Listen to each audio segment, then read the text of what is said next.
पत्र लिखना भी एक कला है और अभ्यास के द्वारा इस कला पर विजय पाई जा सकती है।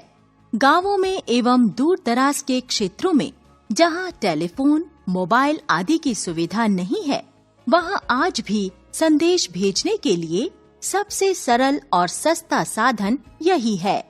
पत्र लिखते समय निम्नलिखित बातों पर विशेष ध्यान देना चाहिए।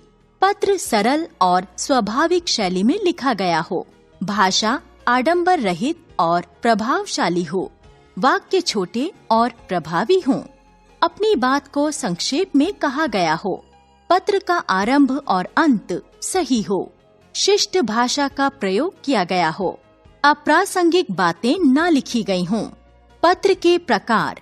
पत्र मुख्यतः 2 प्रकार के होते हैं, औपचारिक पत्र, अनौपचारिक पत्र। औपचारिक पत्र प्रार्थना पत्र, कार्यालयों, संपादकों, सरकारी विभागों, व्यापारियों को लिखे जाने वाले पत्र औपचारिक पत्र कहलाते हैं। अनौपचारिक पत्र निजी पत्र अर्थात सगे संबंधियों, मित्रों, परिचितों आदि को लिखे जाने वाले पत्र अनौपचारिक पत्र कहलाते हैं। इनमें बधाई पत्र, निमंत्रण पत्र, संवेदना पत्र और सामान्य पत्र आते हैं। इन दोनों तरह के पत्रों को लिखने के ढंग अलग अलग होते हैं। औपचारिक पत्र लिखने का ढंग। सबसे ऊपर बाईं ओर पत्र पाने वाले का पद लिखा जाता है, जैसे प्रधानाचार्य, संपादक, मैनेजर, मुख्याध्यापिका आदि। पत्र पाने वाले का पता। दिनांक, पत्र का विषय, संबोधन, जैसे महोदय, श्रीमान, मान्यवर आदि। पहला परिच्छेद, अपना परिचय और पत्र लिखने का कारण। विषय विस्तार, अगले 2 परिच्छेदों में विषय को विस्तार दिया जाता है। पत्र पाने वाले के साथ संबंध, जैसे भवदीय, भवदीया, आपका आज्ञाकारी, आपकी आज्ञाकारिणी, आपका शिष्य, आपकी शिष्या आदि। पत्र लिखने वाले का नाम तथा हस्ताक्षर, पत्र लिखने वाले का पता। यह ध्यान रहे कि सभी कुछ बाईं ओर से ही लिखा जाना चाहिए। बीच बीच में पंक्ति छोड़ने की आवश्यकता नहीं होती। अनौपचारिक पत्र लिखने का ढंग। बाईं ओर सबसे ऊपर पत्र लिखने वाले का पता। दिनांक, संबोधन, जिसे पत्र लिखा जा रहा है उसके साथ संबंध के अनुसार संबोधन का प्रयोग किया जाता है, जैसे आदरणीय पिताजी, माताजी, पूज्य, श्रद्धेय पिताजी, चाचाजी, ताऊजी, मामाजी, प्रिय मित्र, प्रिय सहेली, प्रिय भाई, प्रिय बहन।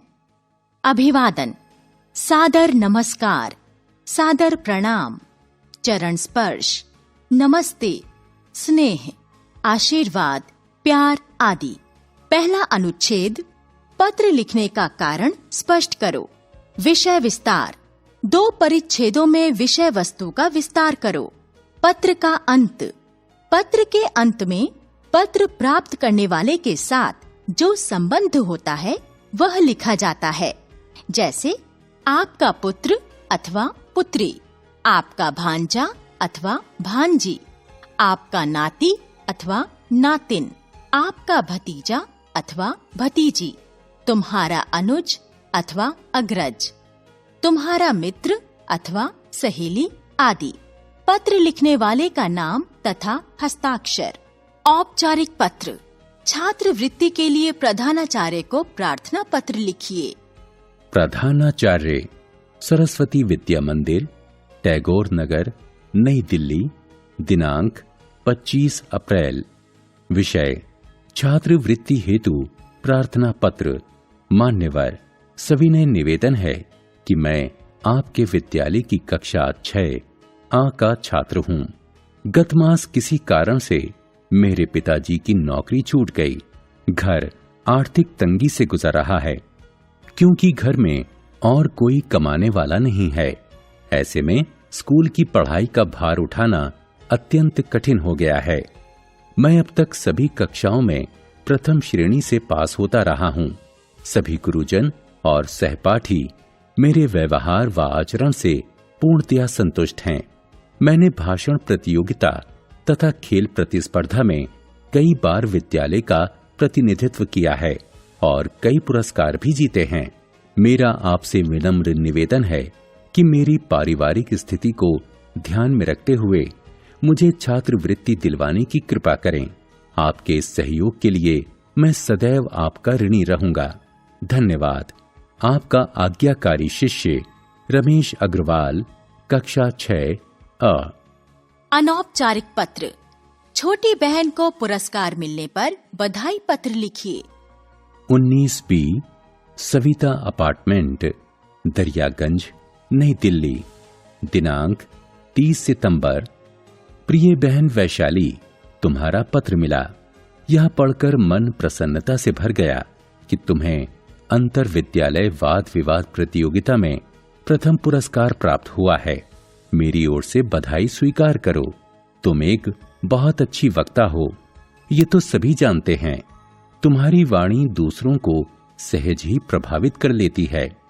तुम्हारे चेहरे के हाव भाव निर्णायकों को अपनी ओर खींच लेते हैं। तुम आगे चलकर एक श्रेष्ठ वक्ता के रूप में अवश्य नाम कमाओगी। एक बार फिर मेरी ओर से बधाई स्वीकार करो। माताजी और पिताजी को मेरा प्रणाम कहना। तुम्हारा भाई अनुज।